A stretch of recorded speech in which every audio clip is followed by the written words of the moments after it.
I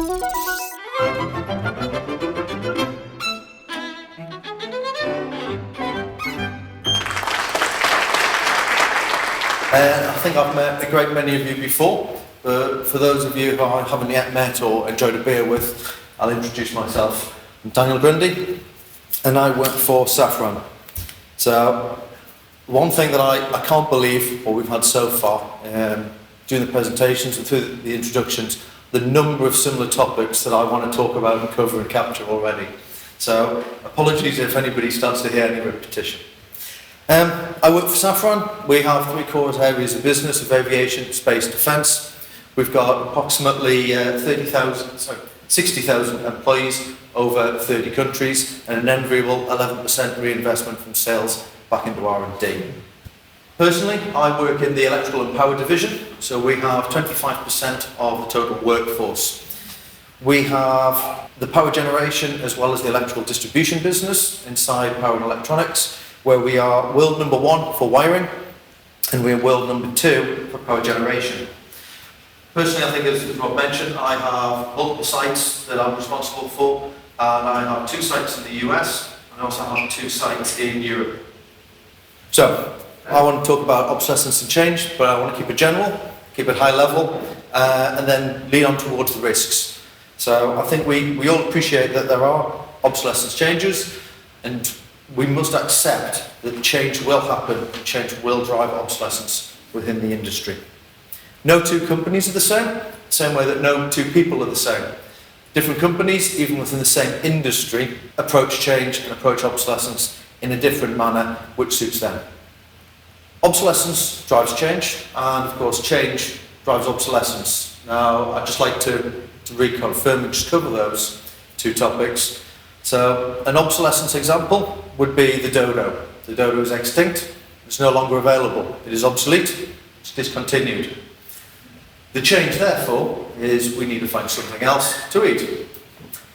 Change, driving obsolescence, is REACH, which falls into one of my remits as obsolescence manager. So REACH being a change in legislation, which has ultimately resulted in obsolescence. So we are no longer able to use any of those substances. Now, I would like this to be my least obsolescence slide that we're using. We've already mentioned there's a great amount of technical knowledge and understanding in the room. So what I'd like to do is try and tell you something you don't already know about. What I'd like to focus on is a wonderful village, Studley, set in North Warwickshire, in the countryside. It's a delightful place. It's got a population of approximately 6,000. Fair size of a village. It dates back to 1086, so it's pretty well established. Now, do stay with me, because everybody's possibly thinking I'm off topic on obsolescence here. It will be worth it. The one thing that's got me about the village, I'm sure you've worked out by now, this is my village.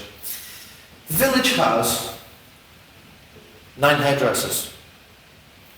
We also now have 12 pubs. In fact, that's not even correct. We had 12 pubs at the time I wrote this. We now have 13 pubs, which bucks the trend in the UK, where pubs, drinking establishments, have closed by 25% over the past 40 years. Again, change. People are changing their habits, people are changing their drinking styles. People aren't going out and socialising, they may wish to stay at home. However, we also then have hairdressers, which seem to be taking over the high street, new nail bars, new beard trims. What's happening in my high street? So, all in all, it got me thinking, why? Why has this changed? Is it all beer and haircuts? Have we just got a village full of drunks with really nice hair? And it's not. The reason is you and I. It's the high street has been changing. And the fact that for beer and haircuts, the one thing that keeps them on the high street is we need to be there. If we're not present, we can't get our hair cut. And if we're going to have a beer, you're probably going to go there in person and do it. Gone are the bed shops, gone are the shoe shops, some of the hardware stores and things. The only things that are starting to remain on the high street are, again, the areas where we need to be there. So some of the doctors, the dentists, the opticians, the entertainment venues, the restaurants, they still remain. Go back to what we've lost, and I'm going to pick on banks in particular. We've lost a massive quantity of local branch banks. But what's happened to those? We've seen a 30% reduction in branches in 5 years. Again, massive change, which isn't affecting industry, it's affecting us. But who caused it? What happened? And again, it was us. We've used technology. Everybody, myself included, are now using banking apps. We're able to check our balance. We're able to transfer cash. We don't need to go into those establishments anymore. And the banks have seen the reduction in footfall. They don't need to keep it. They see that people are using the technology to get the information and access the data that they need. So, back to my wonderful high street. Again, talking about the changes that have been driven by customer needs. Our customers have got changes as well as we, as customers, have changed. We've changed because we're demanding more. And these guys, who we've already mentioned once already today, are stepping forward to help. If we as customers choose to go and shop at 3 o'clock in the morning, the high street is no longer an option. But Amazon can help. Amazon has seen what we're doing. Amazon have seen that we're changing. And Amazon have come forward with that solution. They've not necessarily filled the gap that was there, but they've also shown us what can be done. They're giving us what we need. They've understood the general population as customers, and they're helping. They're going to shape, they're going to guide what we're doing. And it's the technology that's being the enabler. So yes, Amazon have developed the platform. Amazon are then giving us access to what we need. It's what we've required. Now the pubs and hairdressers on my high street actually moving in, or are they actually taking advantage of the fact that everybody else is moving out? Therefore the retail space is available and they're being opportunistic to take advantage. Now again, are we still in obsolescence? Stay with me though, please. We're going to talk about any of the discontinuation, risks, and then resulting changes. Now I've got a few audience participation slides here, and if I don't see enough hands, I will be picking on individuals. Hands up if you owned a Nintendo Wii, white or black version. Congratulations, thank you. You nearly ended 10-pin bowling.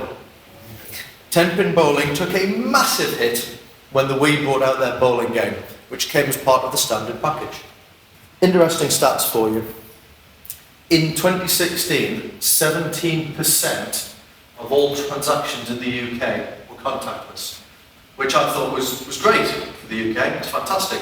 We're moving forward. We're using technology again. Until I found out that Sweden, the entire high street is almost cashless. 70% of all transactions in Sweden are now contactless. Again, the technology is there. People have seen it. And again, it's quicker from a consumer's perspective, but from the retailer, there's no cashing up. There's no out of balance till, there's no float, there's no change, there's no necessary trip to the bank. They're also closing. But we talk high streets, we talk cashless, we talk contactless. When's this guy going to have contactless? Because we're all going to still want ice creams. Now again, I've just given banks a hard time. I'd like to make amends on that. Banks are also using the technology. We've already mentioned the apps, but they're trying to give the customers what they want, and they're trying to aid. One of the ways that they're using the technology is by using alternative forms of identification and recognition. Iris scanning, using latest developments. At the time of writing, iPhone hadn't released the iPhone 10. The iPhone 10 now, facial recognition. Like an iPhone, fingerprint. HSBC, to make amends to some banks, HSBC now have a service for dementia sufferers. who no longer need to remember a PIN, so the PIN numbers become obsolete. Now, people who are known to the banks can be seen and dealt with and identified in an alternate way. Okay, more audience participation. Is everybody still awake? Hands up. You know who this is. Sorry, hands down, hands down. Hands up if you know who this one is. This is, of course, the real life Iron Man. It's Elon Musk. Estimated net worth 16.1 billion. SpaceX and CEO of Tesla. So again, we talk about the change that's been driven forward, the risks that are there, and what Elon Musk's doing. He's making gorgeous looking cars. He's taking the general population, the public, he's showing what can be done with the technology. He's giving us what we need. He's able to do it though in such a way that the change he's driving is actually impacting governments. We've got the UK government who have now decreed that from 2040 onwards, any car, new vehicle sold in the UK will be hybrid. Pure internal combustion power will be banned. That's 2040. It's a few years. France has followed suit. Scotland, 2038. India, 2030 for hybrids. China would like 20% of all of their new vehicles sold by 2025 to be hybrids. Ian, I do apologise, but the question here is Elon Musk starting to obsolete the internal combustion engine? One other piece of information that's come up and tying into the speed and the rate of change that we've discussed this morning. Since writing this presentation, Dyson have also announced that they're coming into the car market, electric car market, pure electric, and that's going to be from 2020. Again, the rate of change, phenomenal. Okay, last one. We've done who is it? Anybody know who this one is? Let me introduce you to James Patrick Hackett. This is Jim. Jim had 30 years at Steelcase. Jim made office furniture. Biggest office furniture supplier in the world. By 1994, Jim had already worked there for 13 years. He worked in sales, he worked in marketing. But 1994 was a big year. 1994, Steelcase were not doing well. Business was not good. Jim, in April, was promoted to COO, and by December of 94, was CEO. It was Jim's work to really turn the business around. So he stopped selling workstations. They didn't look like that. They looked like this. Jim started working with his customers. He started seeing benefits of having the team-oriented space. The technology was there, so we no longer needed to have small offices set away. The drawing office with lost drawings. We had CAD stations we could open up. But we also were able to open up the rest of the office. We could get that team environment and spirit working. Jim worked with the customers to see what they wanted, what was beneficial and what suited them. To add that, Jim then also funded the research to show the benefits of the wider working. It was fantastic. He was CEO of Steelcase for 20 years. And I'll take shout outs and any hands up. Anybody know what Jim does now? Jim's now the president, CEO of Ford Motor Company. One of the top 3 car manufacturers in the world. Just to give you some quick figures, 2016 Ford revenues were 152 billion against Tesla's 7 billion. Car sales 6.6 million against Tesla's 67,000. However, Tesla have got big ambitions. They've got gigafactories. I'm trying not to say driving forward, but my God, they're pushing forward big style. They want to be making, or want to have produced 500,000 vehicles by the end of next year. And they're going to do it. There's competition. They want to have the change. And both companies are investing heavily into the autonomous vehicle market and self-driving cars. So the technology is enabling the change. Now I started talking about risk here. I'll continue talking about risk. What risk could the autonomous vehicle market then prove? Now I want to think of myself for once here. I work in the aviation industry. So within aviation, if you are mainland Europe or you are in the States and you have a short-haul journey to take, you could fly that couple hundred miles. Your option are to go and fly those couple hundred miles, you could train it, you could drive it. With autonomous vehicles, is the option then available that you walk straight out of your house into your own vehicle, or at least rented vehicle, and then it'll take you directly to where you need to be, giving you potentially 4 hours back in your diary to do the work. There's no airport security. There's no check-in. There's no baggage allowance. There's no delays, potentially. And it's a risk. But the main one is, are we aware and are we covering this? So, as much as I would like this to be about pubs, beer and haircuts, it's not. The pubs, the hairdressers, the establishments are being opportunistic. They are taking advantage of what's available. But they know their customers, and that's why more and more on my high street there's diversification, and they're giving the customers what they've asked for. And they're now offering the beard trims. Amazon, in the same manner, know their customers. They are leading their customers. They're giving the customers what they want, and they're using the technology there as the enabler. The technology is getting faster.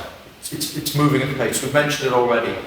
I've talked about changes in legislation in 23 years' time, but car developers are bringing products out now, and competition's been growing in only 3 years. I'm thinking of myself, I'm also thinking of those 2 small girls I've got at home. The change for them will be phenomenal. And it's going to affect us. It's going to affect them, it's going to affect me. And it's the risk that that level of change is going to pose in business as well as in our personal lives.